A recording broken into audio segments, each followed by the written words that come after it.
through Red just because the game is about to begin. Let's talk about Kuro and his sort of back capping play. The guy was able to 1v1 pretty much anyone, back cap where he needed to, and just be where he needed to be, Blue. Yeah, he's really good at that, really just jumping all around, getting where he needs to be, and really the team is helping him out with that as well, making great calls, and it's allowing him to move around the map, get deep caps, because snipe some people off one by one, and it has made for some great plays. But we're getting started here, so let's take a look at the splits, and I think Red Team's doing something pretty interesting here with the Shadow Refuge at the beginning. Absolutely, they're gonna Shadow Refuge and then go 4-man into this into the mid here, kind of against the sort of side point meta that we saw. Tenenji actually went to the core, but he's gonna be met up by Kuro and Pineapple Cake, and that's not a great that's a great start for him because he's gonna go down and Kuro's gonna get that stop, and there it is. So blue team is actually gonna get those side points like we were talking about. How these Asian teams, one of the things that they like to do, especially hard to carry, is keep those side points and then pull off of the midpoint and just focus on the battles on the sides. But I don't think that that MFC here will let that happen. They want to fight kind of pretty much all over the map here. Indeed, they do. Taking a look at MFC here, they kind of are everywhere, but more focused on middle at the moment, just trying to get that, but they do have resources expended out here. Kuro has been focusing heavily on this quarry point right now. Just taking a look at him right here on trying to keep his actually, oh my goodness, just snipes his opponent out from stealth, but also his enemy's engineer here is going to pop out and take him down as well. So I think we might have actually just seen, and I want to bring your attention over to this fight because it does seem pretty interesting. Tenge might have really just saved the day there for his team, knocking out Kuro and almost taking out the Pineapple as well as Rezugu's teammates. So very, very nicely played there by Tenge. Yeah, it's a really sick play there from Tenenji, yeah, it's just it's actually kind of like a revenge play there because again, Tenenji went over there, he got pretty much set up, got 2v1, and now he's getting to take that land back for his team here. MFC is pushing in on the mid. It's a 1 cap to 1 cap situation here, but Blue has had their one home point for so long that they've had the advantage here. 61 points to 29. Neji is pushing up here to try to throw grenades in on everything, and they're going to be catching up just in kills alone. Blue team's managing to wipe, and I think actually they have a disconnect. Can't exactly tell who it was. It might have been a Necro though. Yeah, it was the Necro. The waterfall point for blue is pretty undefended as I say that. Pineapple's going to go walk around this way to the graveyard to pick it up. But, you know, despite being down a man, blue team is still in the lead. Blue team still decaps Quarry, and that's Kuro's work, just to show you how strong that guy is. But he's going to get brought down here, and M-Quarry might go in for the stomp. No, he's going to teleport away, and he might just get deep down here by Tenenji, and that's exactly what's going to happen. He's going to get TPS'd while the fight continues for Graveyard. And I think actually Red has it locked down. They'll have this 2-cap, and here is the tricky part for Blue, because now they have to figure out where to apply pressure, because they have to be so stingy with it. Yeah, with that disconnect, it is really going to hurt them, but as is our tournament rules, we do continue play based on disconnects because of the fact that, well, the server differentials, we really can't help with that. But anyway, Red Team does have the advantage right now, and really doing a good job here with just keeping themselves spread between the 2 points, just in case somebody tries to sneak around the back, they'll be within close proximity to help it out. And at the same time, if they try to aggress middle, they're already right there. So yeah, but I think Blue Team does have a pretty nice plan here. They're about to come into Graveyard, and as well, this Thief is being tricky, sort of going to try and pull Red Team into this, and while this is happening, and it's working brilliantly right now, I must say, I think the Mesmer does have a portal. But Kuro's actually managed to sneak in here a little bit. The question is the Mesmer going to see it and fall back? Absolutely, Kuro's got managed to decap.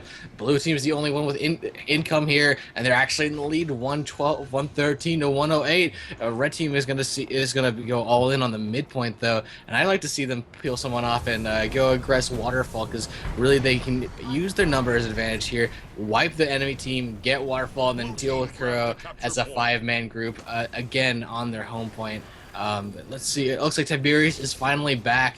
He gets knocked back from the point. M-Quarry is down. He wants to go for the stop really badly, and there just comes the DPS. He fears off Nocturne, and M-Quarry actually manages to get up now. He ports away, and now he gets up because Nocturne finally comes back and gets the res off of him. Versailles is really low. The Guardian for the blue team is running around taking in so many conditions, but look at him go. He's actually down and up. There's the res from Chotapai. There's just so many downs, so many reses. These teams are so coordinated here. Red needs this point in order to stay in the game. It's 160 to 108 in the favor of the blue team. This is the side point slash center point meta here. This fight is so central to pretty much everything here. No one's really dying. It's just they go down, they res, they go down, they res, and Yeah. all the while blue team has the side points. And you're really seeing blue team, especially. I can't say as much for it because I haven't caught it as of yet. But based on just how much has happened, really, there's no stomps going on. Everybody's just resin everyone. Both teams are focusing more on resin than they are on stomps, and really, just as I said, blue team gets a stomp off. But if we just saw it there, we just saw probably like 4 to 5 consecutive stomps from both sides of that team. So it's almost like everybody's just playing this really carefully. Blue team especially was really careful not to lose numbers as well, because I think the only reason they were kind of aggressing blue point was to maybe just get some aggression off on it, but they managed to get it fully as well, and with that I think they managed to pull out or they chose to pull out a core as well, because we're seeing that now. Kuro actually Kuro actually just knocking another red team member out, so I think, I don't know, man, blue team's doing pretty good, so I think they might actually be pushing for the full 3 cap. Yeah, they'll definitely get us 3 cap, as it's only M Corey over here to really deal with Corey. Yeah. Red team is wiped. They were all respawning. They're gonna head to the graveyard to kind of try and force Kuro and company back here, but Kuro, just look at the amount of points on the scoreboard right now. It's 277 to 108, and most of those are kills. Most of those points are like definitely kills from that. The blue team, after kind of like getting all those points, after going through that huge team fight where everyone was sort of not dying, they kind of just went off and won it. And they went up. See, there's a little bit of red aggression on Waterfall, but they ported about. They're probably back at Quarry here. The Stone is here for MSC over here on the Quarry against Pineapple Cake. The rest of Red is here in the Graveyard, and we're gonna see a big fight again in the Graveyard probably in a few moments as they try and group up here. But it looks like Nocturne deciding they're gonna help the home point player here in the Stone. M Quarry is gonna be going up against Pineapple Cake. Popping the misform, but he's gonna go down. Nocturne, get the stomp. No, he's gonna get DPS, I guess, maybe. But this is gonna allow Red Team to push towards that mid. Yeah, Lestone finally gets that kill, and they're gonna get the midpoint soon if they can get this team fight. Indeed, looking at this middle fight now, we have it in full swing at the moment. Currently looking at McCory's point of view as they try to take down that Tiberius Shifter. He does have good positioning with his teammates here, staying within range of that Sanctuary. However, unfortunately for him, he has been put into a moment now, so there's going to be lots of pressure being applied to him, especially by Tiberius Shifter now. Going up and down the ramp, but unfortunately there's going to be way too much pressure on him, and he will go down now as the Red Team comes in for the stomp, and with him his stomp, he's going to get knocked out, giving Red Team a hefty advantage in this middle team fight. Absolutely. No, I'm in with Kuro. I'm interested in seeing what he does. He's stealthed right now. He's rolling around. He's going to actually port up to the top level of the mid area, and he's going to 1v1 Lestone. He pops the Basilisk Venom. He almost gets her. There he is. Finally nicely knocked her down. done. That 1v1 was actually extremely sick. Popping that poison down, trying to get Lestone as fast as possible. She goes down near the quarry point. He can take her and then take Quarry for his team very soon. Meanwhile, back at the Graveyard point, we're seeing Nocturne try and defend for the red. He's going to go in for the stomp against Versailles, but he get pushed back by the wave of light there, and Versailles being healed by Chotapai. Can Chotapai get this guy up before the stomp? It pushes back Nocturne once again.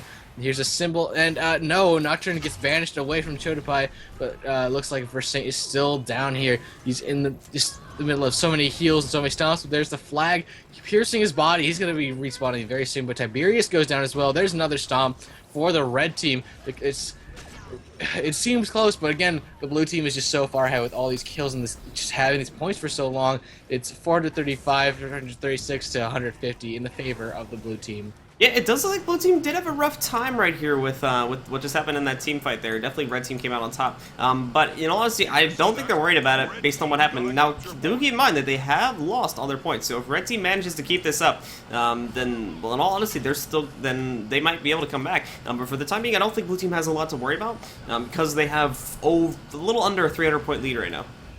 Right. I think most of our blue team rather, is coming right back into mid and getting back into the fight here. You see Versailles is kind of the only blue presence here in the middle of his tank. He's also got that line there they threw down from his staff skill. But he's going to be actually forced off from that hammer skill, and red team is going to keep the mid for themselves. Yeah. However, there's a fight going on at Waterfall. It's going to be Tiberius and Pineapple going up against 10NG and Chobaholic. Chobaholic actually just died. 10NG is going to be first one on point using that flame 130 to get that blast back on Tiberius, and yeah, he's just so low.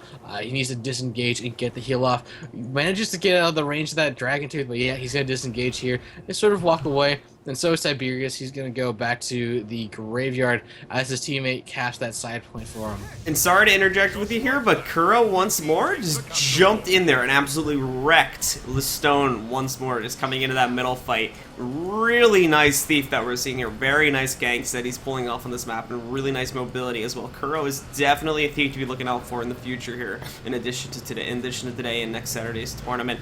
We're even seeing him now try to take down him, his enemy team's Guardian over here, and it was really well played so far this game.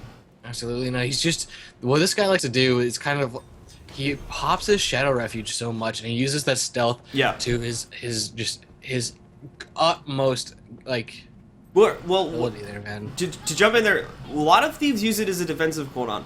From what we've seen, Kuro uses it more as a sort of tactical utility, where he can throw it down in the middle of a fight or right before he's about to engage a fight and get that stealth that he can use to pop up a Basilisk Venom and just really just try to jump in there and try to surprise someone and really get that full gank off like he did on his opposing team's Elementals quite a few times there. And I think he did it to a couple low people as well, just really just coming in there, sniping people out, and he's not staying in the team fights too long either. A lot of these make the mistake of sticking in the fight for too long, but I think he's doing the right job of staying in when he needs to, but not staying in there for too long and getting out of there and really just trying to do his job of back capping, sniping out other people that might be going to the point, and and just in general, he's all around seems to be a really good Thief. Absolutely, we've seen so many really great Thieves out of this region so far, and I'm so excited to see how this goes on in the future. Of course, if they win this next game, they go up against the winner of I think it's Strange World and let me just try and forget Strange World and Vampire Katana, and they have their own I would say high-level Thieves as well. To both of those teams, I want to see how Kuro matches up in that matchup as well. And we're going to Kylo for this next map, Blue. Indeed we are. Do we want to go over the map mechanics here real quick? Yeah, let's do that. It's technically a new stream. It's a new day. So going over the map really, really fast. Windmill, Clock Tower, and Mansion are our capture points. Of course, the secondary mechanic for this map is the trebuchet system. Every team has a trebuchet, and of course, I mean both teams. And this can be used offensively to get rid of some enemies, or it can also be used to open up some pathways by destroying debris on the battlefield, allowing your team to get from point A to point B in a matter of seconds. And that is what we see NA teams do on occasion. I know that Arena developer John Carpening loves to get on that trap and just start destroying all the destructible debris, which allows for people to just come off spawn, pretty much go into the clock tower. And yeah, I mean, there's not much else to say. There's lots of cool places. There's lots of verticality on this map, and one of the features of this, of the fact that these capture points are all in a vertical line, is that it's almost kind of hard to get to that far point to back cap. Yeah, it is because of the way the line pattern is arranged. Like I think you kind of said there, the way the line pattern is arranged, it disallows teams to sort of circumnavigate between the points a lot easier, and it forces them to go almost completely around the entire map. And if you hold middle, you're kind of gonna get vision.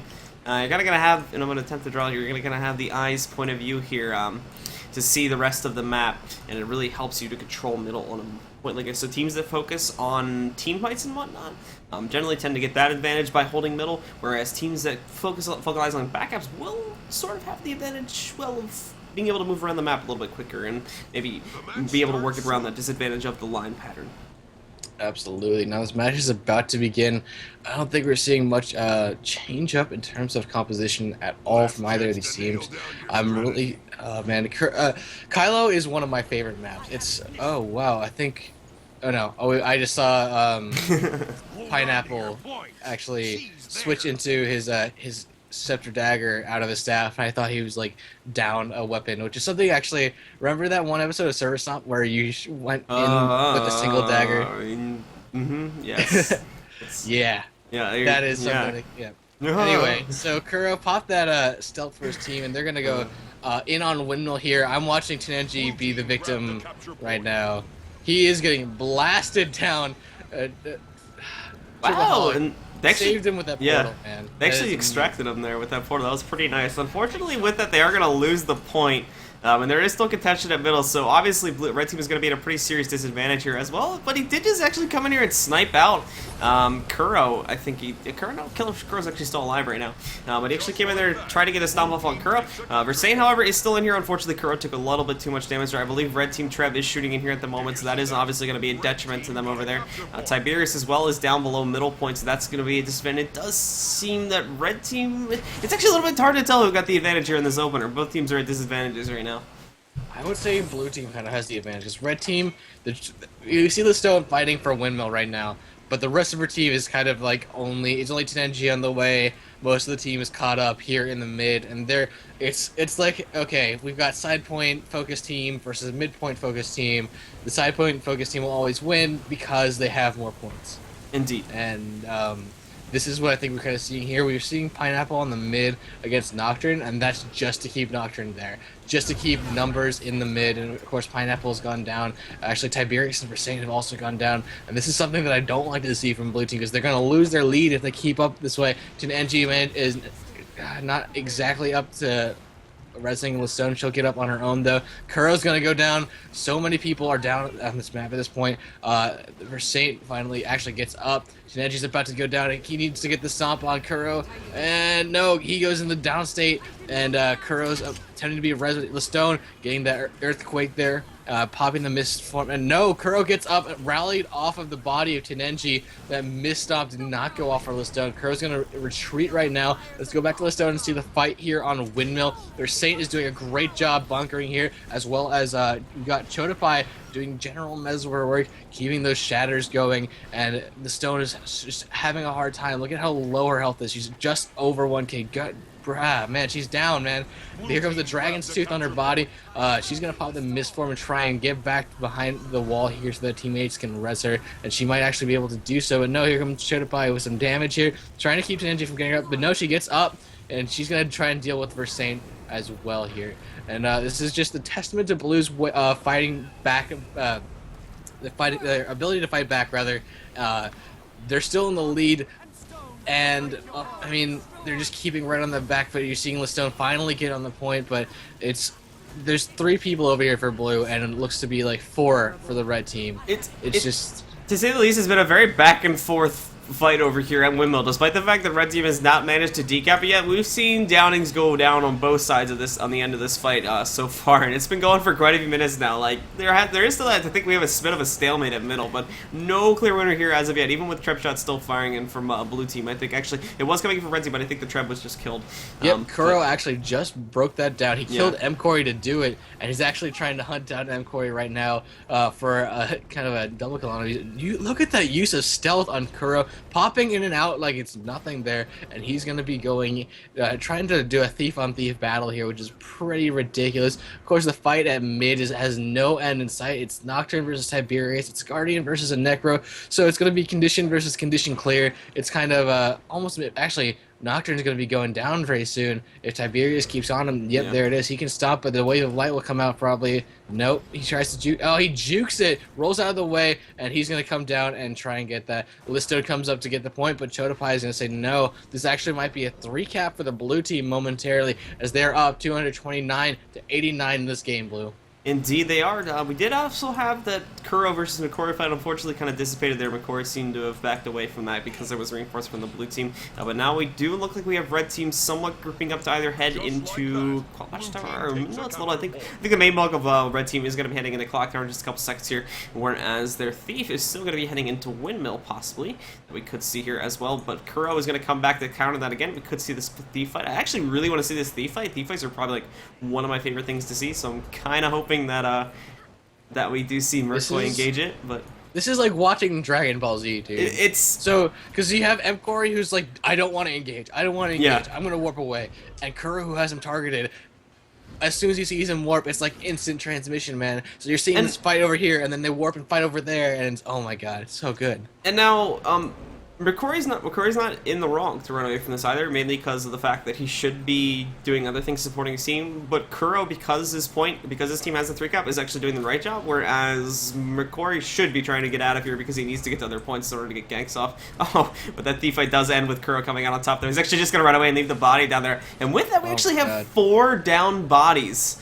On the red team right now. It's very unfortunate for them. Nocturne is the only one up, and he's contesting a match at the moment. Now, if blue team is able to pick up on this, they could send all their forces over here, but now it might not be the smartest thing because we do have the respawns coming off, but still very impressive, the blue team here knocking out 4 members actually, of the red team.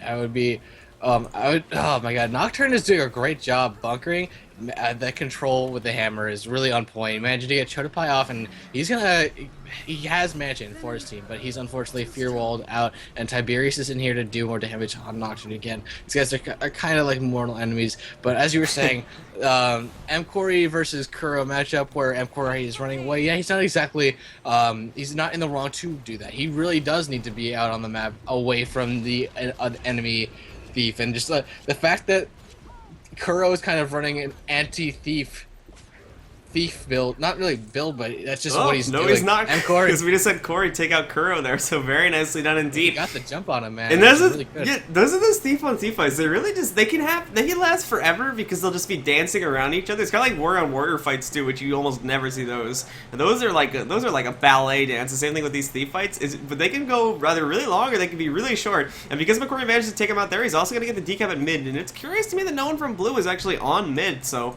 I guess Curry took advantage of that though, and they're going to get that.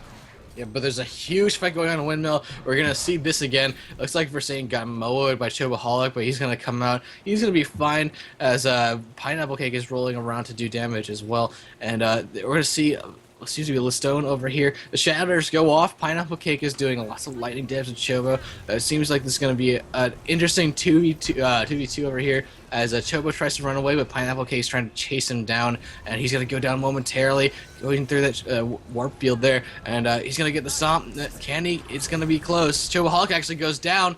Listone's going to get the stomp of Pineapple Cake, and no, Pineapple Cake missed to go away. Chobaholic gets rezzed up, and he's going to be stealthed here. There's just so many people down. It's hard to tell what's going on. But Pineapple Cake gets speared by Mcorey. Mcorey, Listone, and Chobaholic are now here to put aggression on this windmill point, and they might take it after Versailles gets taken out. And Kuro is on a rampage. He must be doing something crazy. He's up in the midpoint, killing everybody.